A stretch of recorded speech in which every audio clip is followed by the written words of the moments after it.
بابتسم في الشارقة ديرة الخير، درى لا حبه ولا عزه ولا خيار، دار محبتها ربى فيني صغير، ويزود مع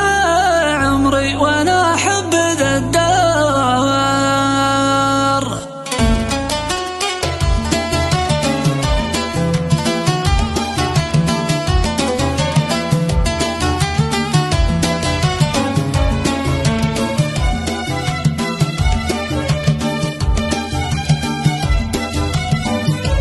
حضرت من تأليف الأفكار تعبير جزء البيوت اللي لها الفكر يختار، بابتسم في الشارقة ديرة الخير، درى لا حبه ولا عزه ولا خيار، دار لا حبه ولا عزه ولا خيار، دار محبتها ربى فيني صغير، ويزود مع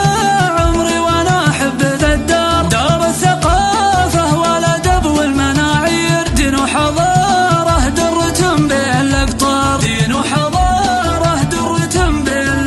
سلطان حاكمها بحكمه وتطوير، شيخ جعل داره محطة للأنظار، كنهزم قاع غشت النواوير، يعلها من رايح الوسم مطار، يعلها من رايح الوسم مطار، بقيادة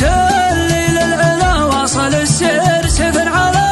درب سنين وبتار، صير بحرار ما يحس بالمخاسير، شيخ ولد شيخ على الوقت صبار، شيخ ولد شيخ على الوقت صبار، القاسم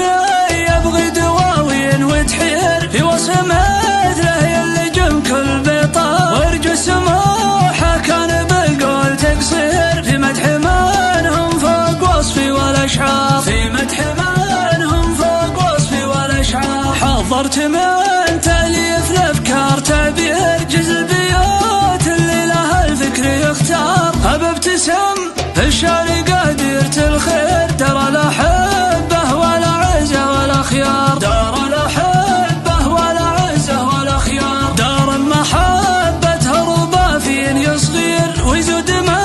عمري وانا احب ذا الدار، دار الثقافة والادب والمناعير، دين وحضارة درة بين الاقطار، دين وحضارة درة بين الاقطار، سلطان حاكمها بحكمه وتطوير، شيخ جعل داره محطة للأنظار، كنهزم